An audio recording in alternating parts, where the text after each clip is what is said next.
Resumen capítulo 22 del libro El Libertador. Encarcelamiento y muerte de Juan.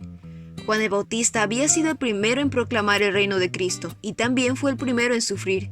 Del aire libre del desierto pasó a estar encerrado entre las murallas de calabozo, encarcelado en la fortaleza de Herodes Antipas.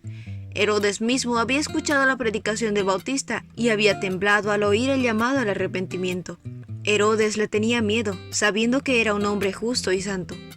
Juan condenaba su pecaminosa relación con Herodías, la esposa de su hermano. Durante un tiempo, Herodes trató débilmente de romper la cadena de concupiscencia que lo ataba, pero Herodías lo sujetó más firmemente en sus redes y se vengó de Bautista, induciendo a Herodes a que lo encarcelara. La oscuridad de la cárcel y la inactividad fueron cosas que abrumaron enormemente a Juan. Mientras pasaba semana tras semana sin traer cambio alguno, el abatimiento y la duda fueron apoderándose de él. Sus discípulos le traían noticias de las obras de Jesús y de cómo la gente acudía a él. Pero si este nuevo maestro era el Mesías, ¿por qué no hacía algo para conseguir la liberación de Juan? Estas preguntas embargaron a Juan de dudas, que de otra manera nunca se le habrían presenciado. Satanás se regocijaba al ver cómo las palabras de sus discípulos lastimaban el alma del mensajero del Señor. Con cuánta frecuencia los amigos de un hombre bueno resultan ser más peligrosos que los amigos. Juan el Bautista esperaba que Jesús ocupase el trono de David. Como pasaba el tiempo y el Salvador no asumía la autoridad real, Juan quedó perplejo. Había esperado que Jesús derribara los lugares altos de orgullo y de poder humano. Como el profeta Elías, Juan esperaba que el Señor se revelase como el Dios que contesta por medio de fuego. El Bautista se había destacado por condenar intrépidamente la maldad, tanto en los encumbrados como entre los humildes. Había osado hacer frente al rey Herodes y reprocharle claramente su pecado, y ahora desde su calabozo esperaba ver al león de la tribu de Judá derribar el orgullo del opresor y librar a los pobres. Pero Jesús parecía conformarse con sanar y enseñar a la gente. Comía a la mesa de los publicanos, mientras cada día la opresión romana reposaba más pesadamente sobre Israel. El rey Herodes y su vil amante realizaban su voluntad y los clamores de los pobres y dolientes ascendían al cielo. Todo eso parecía un misterio. Los susurros de los demonios torturaban el espíritu de Juan y la sombra de un miedo terrible se apoderaba de él. Había esperado que el mensaje de Dios tuviese el mismo efecto que cuando se leyó la ley en los días de Josías y Esdras, que habría una profunda obra de arrepentimiento. Pero el Bautista no renunció a su fe en Cristo. Juan resolvió mandar un mensaje a Jesús. Lo confió a 2 de sus discípulos, esperando que una entrevista con el Salvador confirmara la fe de ellos, y él anhelaba alguna palabra de Cristo dirigida directamente a él. Los discípulos fueron a Jesús con su mensaje. ¿Eres tú el que ha de venir o debemos esperar a otro? La pregunta fue una intensa amargura y desilusión para la naturaleza humana de Jesús. Si Juan, el precursor fiel, no comprendía la misión de Cristo, ¿qué podía esperarse la multitud egoísta? El Salvador no respondió inmediatamente a la pregunta de los discípulos. Mientras ellos estaban ahí de pie, extrañados por su silencio, los enfermos y los afligidos acudían a él para ser sanados. Así iba transcurriendo el día, y los discípulos de Juan viéndolo y oyéndolo todo. Por fin Jesús los llamó así y les pidió que fueran y contaran a Juan lo que habían presenciado, añadiendo: Dios bendice a los que no se apartan por causa de mí. La evidencia de su divinidad era clara. Su gloria se había revelado a condescer a tomar nuestra humilde condición. Los discípulos llevaron el mensaje y eso fue suficiente. Las obras de Cristo declaraban que Él era el Mesías. Juan no ignoró la suave reprensión del Salvador, comprendiendo más claramente ahora la naturaleza de la misión de Cristo. Se entregó a Dios para la vida o para la muerte, lo que mejor sirviese a los intereses de la causa que amaba. El corazón del Salvador sentía profunda simpatía por el testigo fiel que ahora estaba en el calabozo de Herodes. No quería que la gente llegase a la conclusión de que Dios lo había abandonado, o que su fe había faltado en el día de la prueba. Dijo: ¿a qué clase de hombre fueron a ver al desierto? ¿Acaso no era una caña débil sacudida más con la brisa? En la cárcel tuvo la misma lealtad a Dios. Era tan firme como una roca en su fidelidad a los principios. Jesús continuó: ¿o esperaban ver a un hombre vestido con ropa costosa? No, la gente que usa ropa costosa vive en los palacios. Las ropas costosas y los lujos de esta vida no son la porción de los siervos de Dios. Los sacerdotes y los príncipes se engalaban con ostentosos mantos. Jesús preguntó: ¿buscaban a un profeta? Juan es el hombre a que se refieren las Escrituras cuando dicen: Mira, envió a mi mensajero por anticipado, y él preparará el camino delante de él.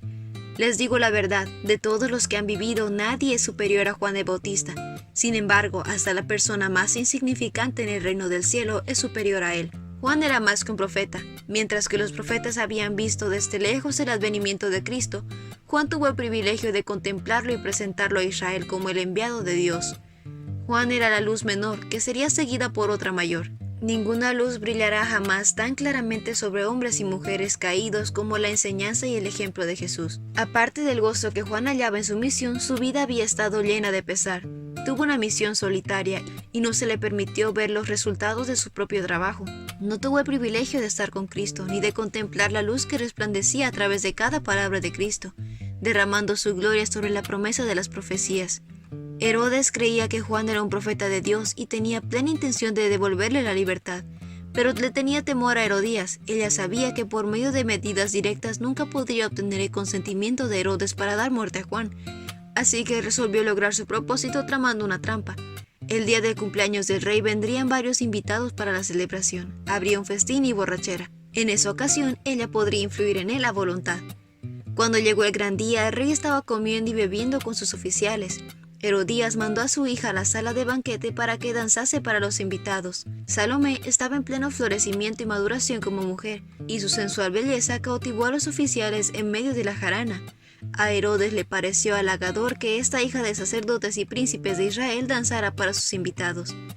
El rey estaba embotado por el vino, la pasión lo dominaba y la razón había sido destronada. Solo veía a sus invitados de juerga, el banquete, el vino, las luces deslumbrantes y la joven danzando delante de él.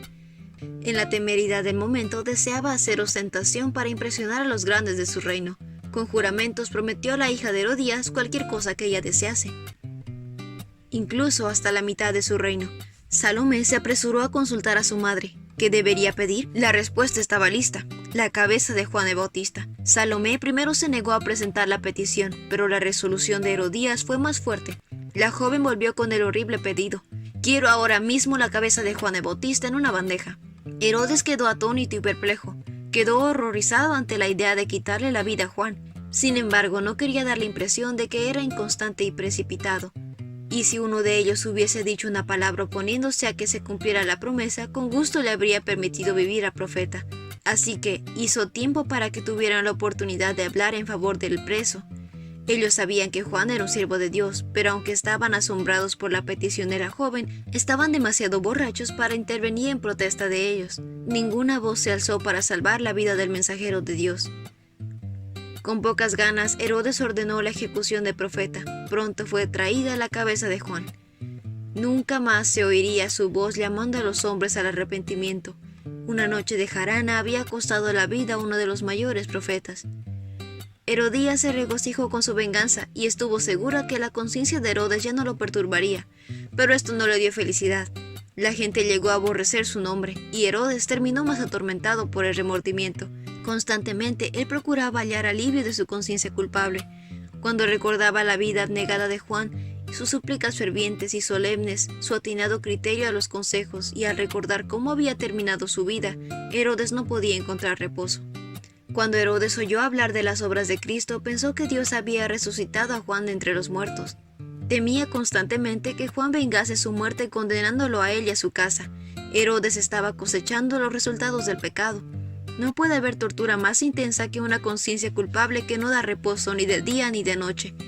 Muchos se preguntaban por qué Juan el Bautista tuvo que languidecer y morir en la cárcel, pero este desenlace sombrío nunca puede conmover nuestra confianza en Dios.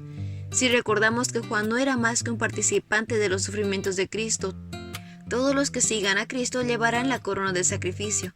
Satanás peleará contra el principio de la abnegación cada vez que éste se manifieste.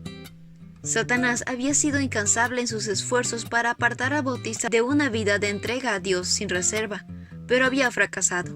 Al tentar a Jesús en el desierto, Satanás había sido derrotado. Ahora había resuelto causar pesar a Cristo hiriendo a Juan.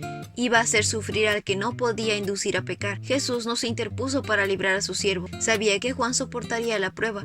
El Salvador con gusto habría ido a Juan para alegrar con su presencia la melancolía de su encierro, pero Jesús no debía hacer peligrar su propia misión, por causa de los millares que en años posteriores debían pasar de la cárcel a la muerte. Juan debía beber la copa del martirio. Juan no fue abandonado, tenía la compañía de ángeles celestiales quienes le hacían comprender las profecías concernientes a Cristo y las preciosas promesas de las Escrituras. Dios nunca conduce a sus hijos de otra manera que la que ellos elegirían si pudiesen ver el fin desde el principio y discernir el propósito que están cumpliendo como colaboradores suyos. De todos los dones que el cielo puede concedernos, tener comunión con Cristo en sus sufrimientos es el más importante cometido y el más alto honor. Y ese fue el resumen del capítulo 22 del libro Libertador. No olvides compartir este video con tus compañeros de clase o con otras personas que tú creas que puedan necesitar este resumen. Nos vemos la próxima.